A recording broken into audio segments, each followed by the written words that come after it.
What's up, everybody? Welcome back. Fireman Adventures. Good to see you all again. I'm here at Magic Kingdom near Liberty Square. Happy 4th of July week/weekend 2025, everybody. I decided to make a trip out here this evening because Disney, without any fanfare, reopened the Hall of Presidents. It's been closed for a while.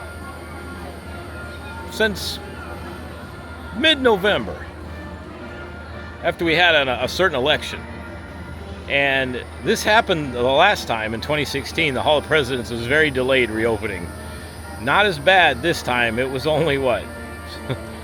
December, January, February, March, April, May, June, almost July, almost 8 months.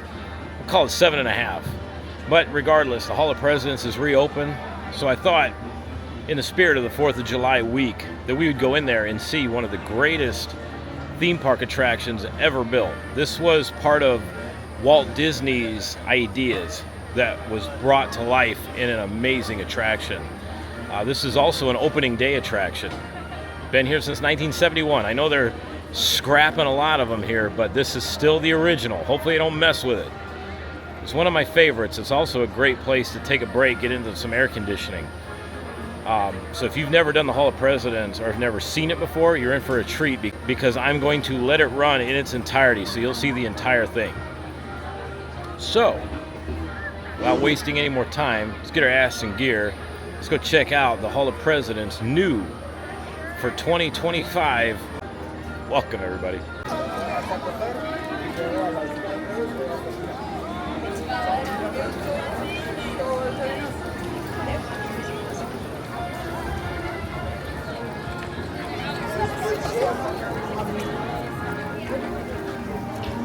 So this version of the Hall of Presidents will be here now until sometime in November 2028. I'll tell you, the one thing I really miss in this area of Liberty Square, you see all these windows up here? All these here? These used to open.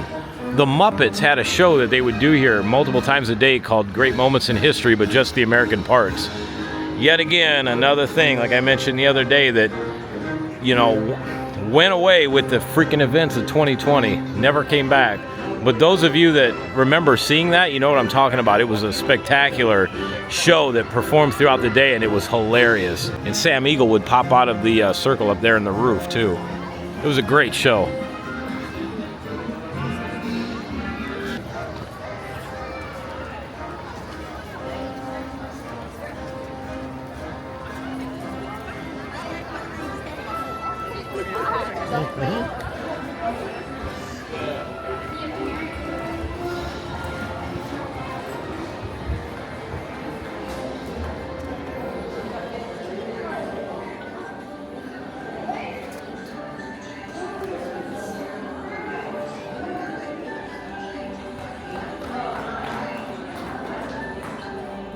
This is also one of the only other places that you can see the Great Seal of the United States outside of Washington, D.C.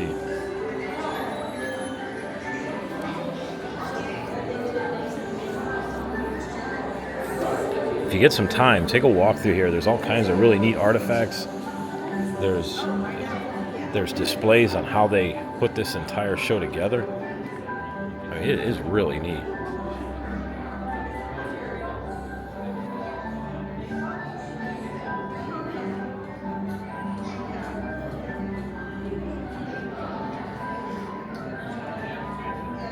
And like it mentions there, when I mentioned outside, they update this every time a new president takes office.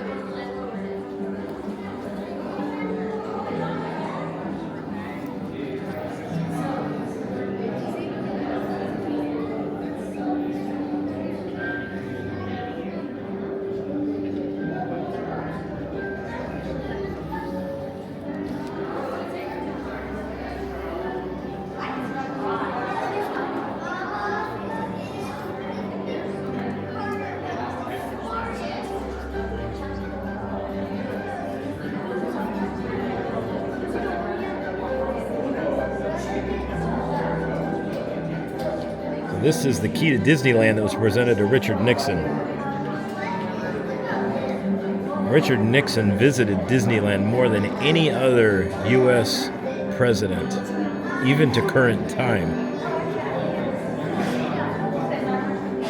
22-minute presentation will begin in just 5 minutes. At this time, if you're traveling by wheelchair or other mobility device, please make your way to the far right-hand side of our theater entrance. Once again, that is 5 minutes until the final showing of the Hall of Presidents. Perfect timing. Get in the final show of the day. It's also not that crowded. Perfect timing.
Please note that once our show begins, we cannot accommodate any late arrivals.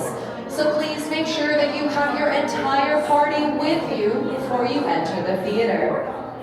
We thank you for your cooperation, and we hope you'll enjoy the final showing of the Hall of Presidents. That's final showing for the day, not permanently. Just like they used to tell us in firefighting, especially in the fire academy, if you're on time, you're late.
Good evening. Thank you for joining us for this reverent celebration of America's leaders, past and present. And now the Walt Disney World is proud to present the Hall of Presidents.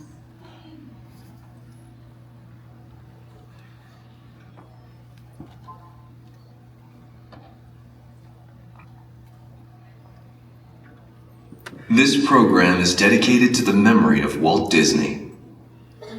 In 1971, his love for America inspired the creation of the Hall of Presidents, a place to celebrate the optimism and goodwill he saw at the heart of the American story.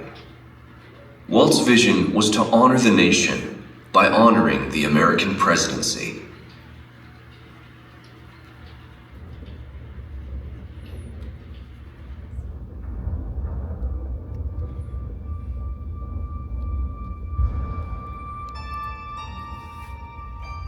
It is 1783, and the smoke is clearing in the wake of the Revolutionary War.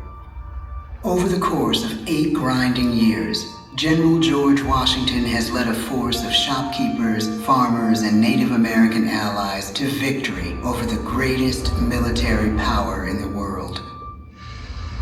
A new nation has been born, independent and free. The founders must form a national government. In 1787, through months of passionate debate, they create a written constitution. For the country's highest office, they imagine something new in the history of the world. A leader not born to power like a king or queen. A leader who has not seized power through conquest.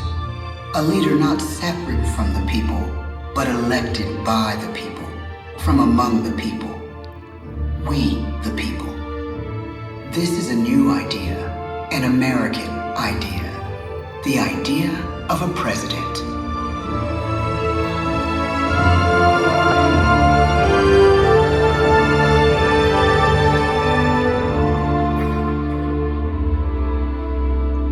The people don't know exactly what a president will be, but there is little doubt who it will be. George Washington's stature and bearing have marked him as a leader. His integrity has made him a great one. Washington knows that many generals who have led successful revolutions make themselves dictators or kings. Instead, he steps down from power and retires to his home, Mount Vernon. The world takes note, and George Washington becomes the symbol of American ideals. In the first presidential election, it's Washington by a landslide. The only doubt seems to be his own. He writes, "Integrity and firmness is all I can promise. Integrity and firmness is exactly what we need." Everything he does as president will set a model for his successors. His final act may be the most important of all. After 2 terms, with no term limit in the Constitution and amid overwhelming support to stay in office, he steps down once again and hands power back to the people. He wants us to speak, to elect a new president. During the early years of the Republic, we choose leaders as different as Thomas Jefferson, John Adams, and Andrew Jackson. Elections are often bitter. Each president stands at that fiery intersection where personal character meets the challenges of the times. Some call the presidency a glorious burden. Jefferson calls it a splendid misery. We, the people, must choose well. We elect 15 presidents before the course of history brings us to the edge of a crisis like no other. A nation born of freedom still permits slavery. As the country pushes west, will new states be slave or free? The question produces bitter conflict. The issue rocks the election of 1860 and brings Abraham Lincoln onto the national stage. The tall, lanky, some say uncouth candidate from Illinois is a master of words at a time when speeches are printed in full for people to read. A house divided against itself cannot stand, he has said. With Lincoln's election, the House does indeed divide. Civil War. 11 states secede from the Union. The war becomes a defining passage in the American story. The president's own inner strength and depth of character changed the course of history. Lincoln had come up the hard way, on the American frontier, desperately poor, with less than a year of formal schooling. His early years were scarred by tragedy, the death of his mother, his sister, his first love. He struggles with depression, but never loses his determination to rise above it. He once said he's driven by a desire to leave the world a little better place for having lived in it. The war rages. Lincoln fights to preserve the Union and end slavery. Neither is a sure thing. At Gettysburg, Pennsylvania, 6 months after one of the bloodiest battles of the war, the president dedicates a cemetery to the thousands of soldiers who died there, in words we can never forget.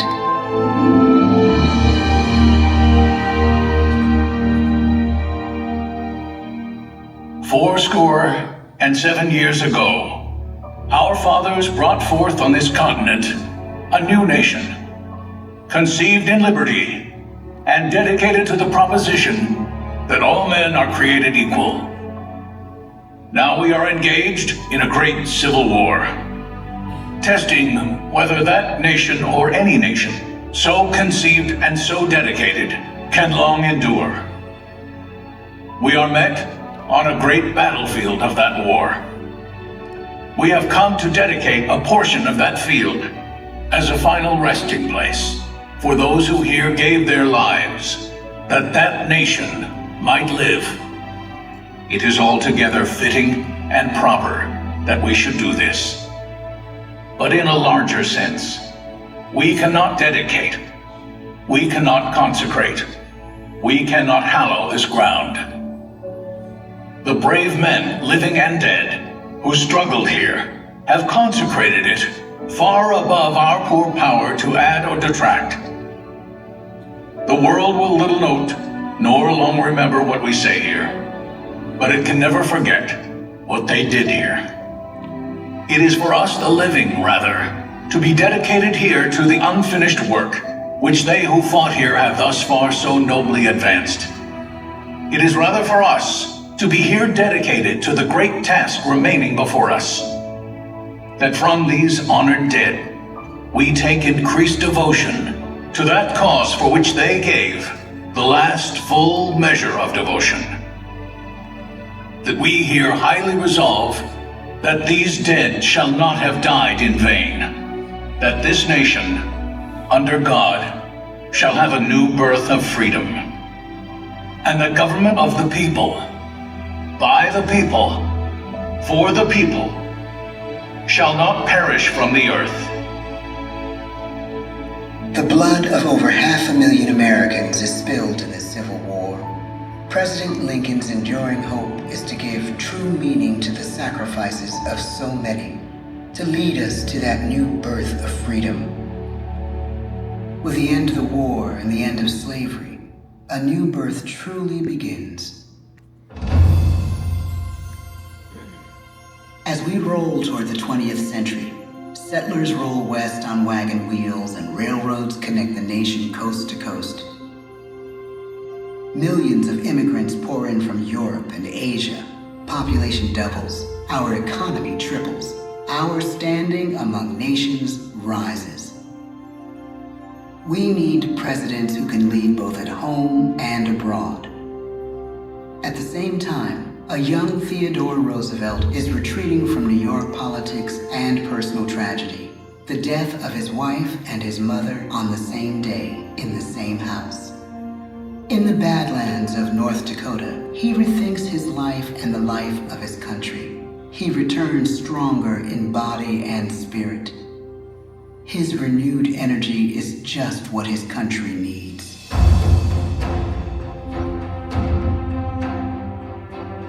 American industry is booming, but social tensions are rising.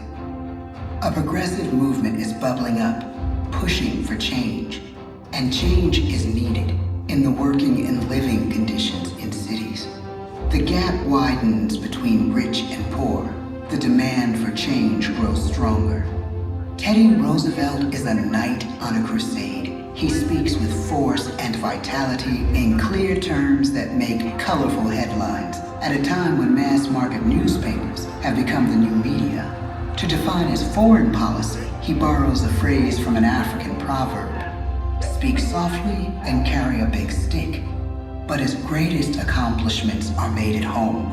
He breaks up giant monopolies, protects workers' rights, and calls for a square deal for all Americans, rich and poor, capitalist and wage earner. Fair wage and a square deal for every man and every woman in the United States. He calls on America to be as great as the natural grandeur of its lands.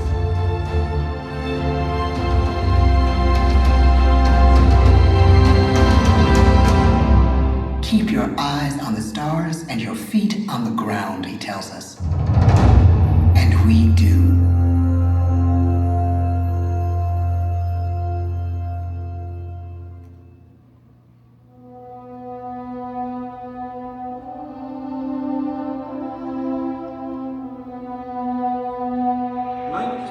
1929, the bottom fell out of the market. 12 million unemployed.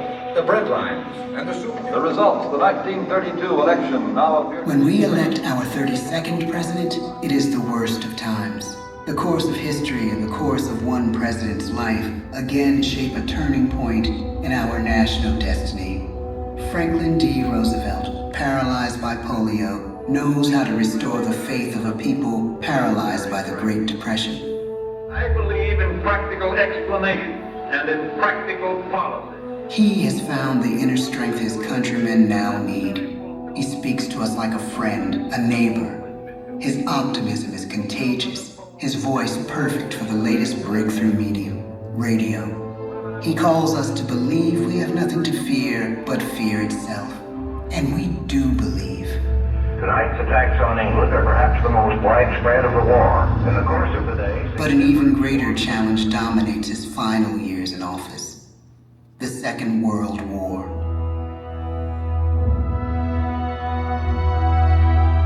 We must be the great arsenal of democracy.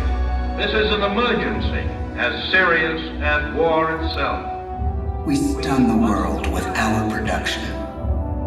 When bombs fall on U.S. troops in Pearl Harbor, he calls us to fight on the war front and sacrifice on the home front.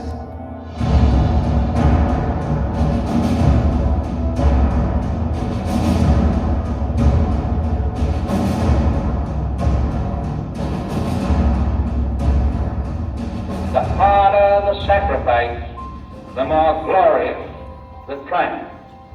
So spoke America in the year 1776. So speak Americans today. The world changes. The country changes. And yet, in one sense, what we need most from our presidents has never changed. A guiding vision that calls forth the best that America can be. Will outer space be developed for the benefit of all mankind? Or will it become another focus for the arms race? The choice is urgent, and it is ours to make. Ask not what your country can do for you. Ask what you can do for your country. But really, it's all of us who must overcome the crippling legacy of bigotry and injustice.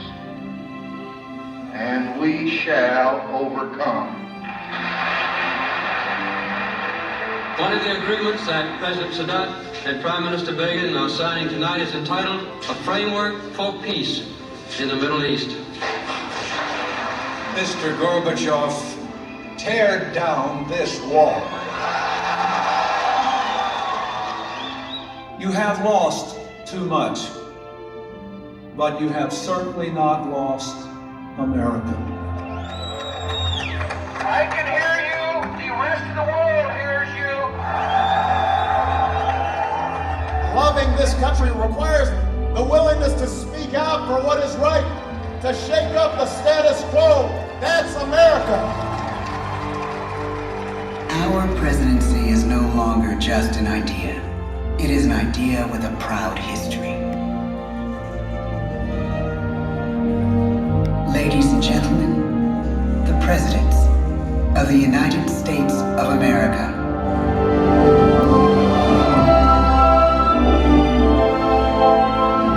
George Washington, John Adams, Thomas Jefferson, James Madison, James Monroe, John Quincy Adams, Andrew Jackson, Martin Van Buren, William Henry Harrison, John Tyler, James K. Polk, Zachary Taylor, Millard Fillmore, Franklin Pierce, James Buchanan, Abraham Lincoln, Andrew Johnson, Ulysses S. Grant, Rutherford B. Hayes, James A. Garfield, Chester A. Arthur, Grover Cleveland, Benjamin Harrison, William McKinley, Theodore Roosevelt, William Howard Taft, Woodrow Wilson, Warren G. Harding, Calvin Coolidge, Herbert Hoover, Franklin D. Roosevelt, Harry S. Truman, Dwight D. Eisenhower, John F. Kennedy, Lyndon B. Johnson, Richard M. Nixon, Gerald R. Ford, Jimmy Carter, Ronald Reagan, George Bush, Bill Clinton, George W. Bush, Barack Obama, Joe Biden.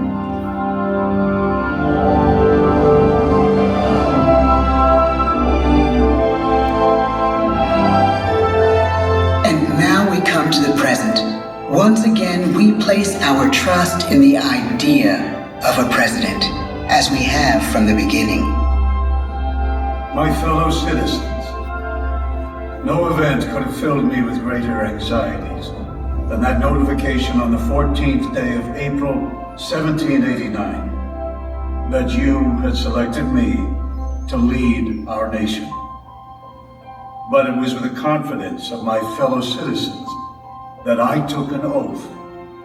35 simple words that have been repeated by every American president throughout history.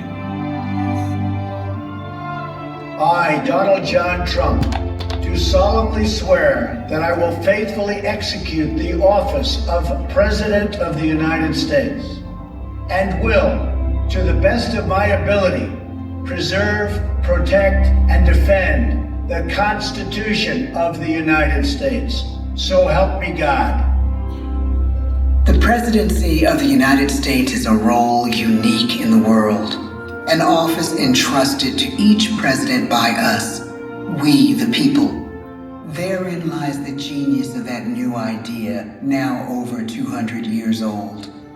A new idea our presidents have turned into a great American idea again and again.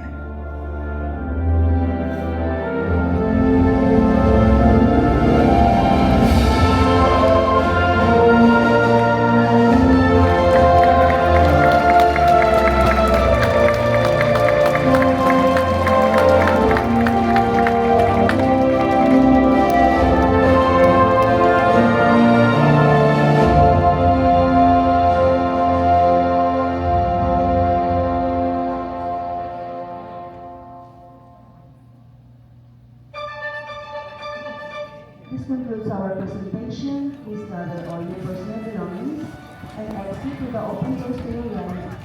Once again, please exit only to the open doors to your right. We hope you enjoy your stay here in the Magic Kindom. Thank you and good evening.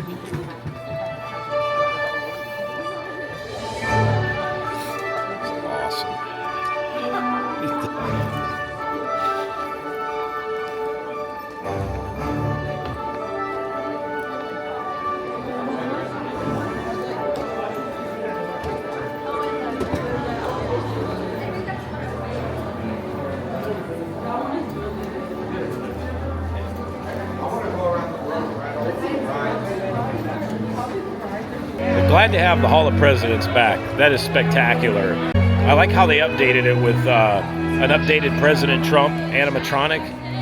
Looks fantastic. It's such a good show, and again, it's classic Disney.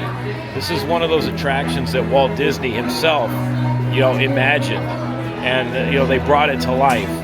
So I highly recommend stopping in here and seeing this show, if not a few times, because depending on where you sit, especially if you sit closer, you can see all the little intricate details. I like to sit back when I'm filming this because it's hard to see everything if you're too close and you're trying to film, but one of these days I want to sit up close so I guess you can see all the little details on all the presidents. So once again, Disney, fantastic job. There's a lot of Trump people in there. I was surprised. Disney World usually, it's kind of bad words, but there's a lot of a little bit of clapping when they announced President Trump. Good to see. But anyway, happy 4th of July, everybody. Have a fantastic week. Have a safe 4th of July weekend, and I will see you soon. It's been the truth. It's been actual. I hope for everybody out there, you found it mighty satisfactual. I will see you. One more thing real quick before we go. I gotta say, Teddy Roosevelt was one badass president. I mean, his work ethic, his drive to succeed, his drive to make America better. Just reading about him, he was just incredible. Anybody that knows his presidency or studied it knows he's got a lot of famous quotes and speeches. One of my all-time favorite speeches from any president is his, and it's the Man in the Arena speech. If you haven't heard it or read it, look it up. It's fantastic. All right, everybody, I'll see you.